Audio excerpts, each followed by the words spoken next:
Chapter second, Kings, farmers and towns. तो देखो होता ये है कि 16 महाजनपद डेवलप होते हैं। महाजनपद का मतलब होता है बड़े बड़े किंगडम। तो 16 महाजनपद अराउंड 600 BCE में डेवलप हुए थे, जिनमें से कुछ हैं कौशला, वजी, कुरु, मगध, पांचाल। अब ये जितने भी महाजनपद थे टोटल 16 थे, इनके कुछ कॉमन फीचर्स थे। फॉर एग्जाम्पल कुछ मोनार्की थे, इसका मतलब ये जो भी महाजनपद हैं उनमें से कुछ पे किंग रूल करेगा। कुछ थे ओलिगार्की। ओलिगार्की का मतलब होता है कि जहां पर कोई पार्टिकुलर किंग रूल नहीं करता, कुछ ग्रुप ऑफ पीपल रूल करते हैं। Third is fortified capital city. तो ये जितने भी महाजनपद थे इनकी खुद की कैपिटल थी जो कि फोर्टिफाइड थी। इसका मतलब उसको किले से घेरा हुआ था दीवार लगा के, ताकि कोई भी नेबरिंग जो किंगडम है वो आसानी से अटैक ना कर सके कैपिटल के ऊपर। किंग की मेन ड्यूटी थी कि टैक्स को कलेक्ट करना है और जो भी नेबरिंग स्टेट्स हैं, किंगडम है, उन पे अटैक करके जो वेल्थ है, पैसा है, उसको लूट के लेकर आना है। जो भी 16 महाजनपद हैं उनमें से मगध बहुत ही पावरफुल महाजनपद बन के उभरता है। तो क्या रीजन थे मगध इतना पावरफुल बना? तो उसके काफी सारे रीजंस थे और क्वेश्चन आ जाता है कि क्या रीजन थे मगध पावरफुल बना इतना। फर्टाइल सॉइल है यहाँ पर, जिसको एग्रीकल्चर के लिए यूज किया जाता था। एग्रीकल्चर प्रोडक्शन अच्छी होगी तो यहाँ पर टैक्स अच्छा मिलेगा, किंग की पावर बढ़ेगी। आयरन माइंस थी, ठीक है, आयरन की खदानें जहां से आयरन निकाल के उसको वेपन्स बनाने के लिए यूज किया जाता था। एलिफेंट्स देखने को मिलते हैं, एलिफेंट्स को उस समय आर्मी में यूज किया जाता था। और यहाँ पर गंगा है, उनकी कुछ ट्रिब्यूटरी हैं, मतलब उनके साथ निकलने वाली नदी, जिनसे क्या होता था, ट्रेड आसानी से होता था और कम्युनिकेशन हो जाया करता था। तो ये सभी रीजन थे जिसकी वजह से मगध बहुत पावरफुल बना। अब मगध के बारे में एक और बात जान लो। इसकी पहले कैपिटल थी राजागाहा, जो कि प्रेजेंट डे राजगीर है, एंड बाद में इसको शिफ्ट करके पाटलिपुत्र कर दिया गया, जो कि प्रेजेंट डे पटना है, कैपिटल ऑफ बिहार। अब एक ऐसा टाइम आता है मगध के ऊपर एक बहुत इंपॉर्टेंट डायनेस्टी रूल करती है, मौर्यन एम्पायर, मौर्यन डायनेस्टी। इसको फाउंड करते हैं चंद्रगुप्त मौर्य।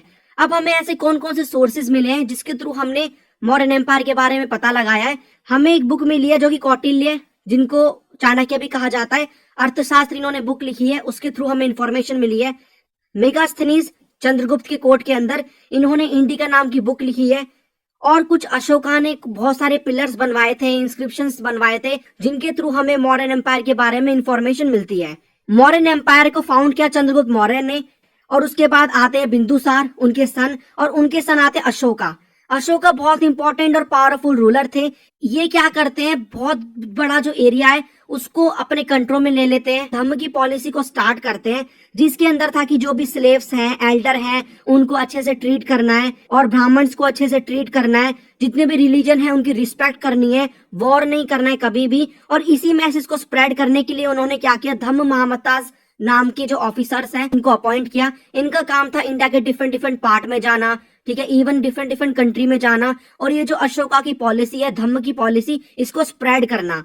अब हमें क्या देखना होगा, कैसे एडमिनिस्ट्रेशन होता था मौर्यन एम्पायर का, हमें वो देखना होगा। तो 5 मेन पॉलिटिकल सेंटर्स थे। First is capital Pataliputra, Ujjain, Takshashila, Tosali, Swarnagiri.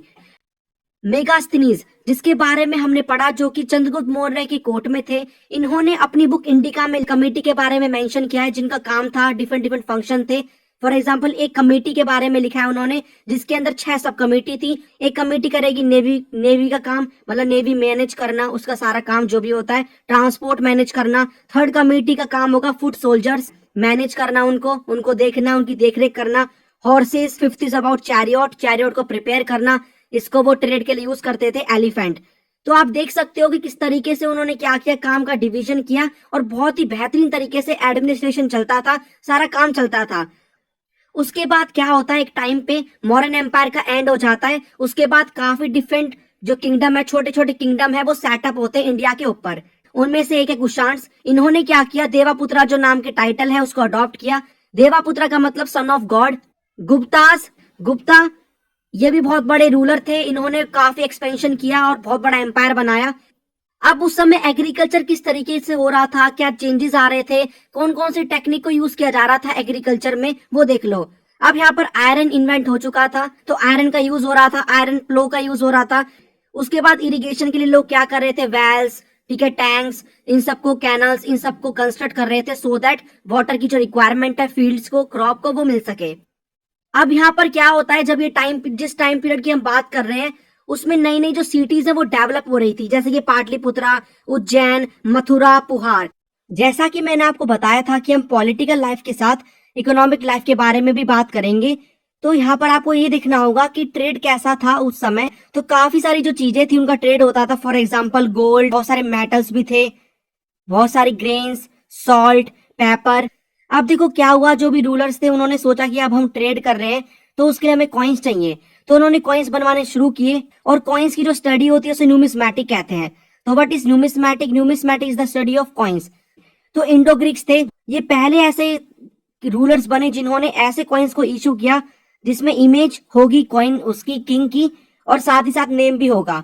Next is Kushans. Kushans ने क्या किया, फर्स्ट गोल्ड कॉइन्स को इशू किया, सोने के कॉइन्स को इशू किया। इससे ये समझ में आता है कि इनकी प्रॉस्पेरिटी बहुत ज्यादा थी, क्योंकि जो गोल्ड है वो लोकली अवेलेबल नहीं होता, बहुत महंगा होता है। इट मीन्स जब इनका रूल चल रहा था तो इकोनॉमिक जो कंडीशन थी वो बहुत अच्छी थी। लेकिन बाद में क्या होता है, ये जो भी कॉइन्स थे इनका सर्कुलेशन हो रहा है, डिफरेंट डिफरेंट जो भी ये किंगडम आ रहे हैं वो क्या कर रहे हैं, अपने अपने तरीके से कॉइन्स को इशू कर रहे हैं। लेकिन बाद में ये जो कॉइन्स है उनका जो यूज है और जो इसका सर्कुलेशन है वो कम हो जाता है।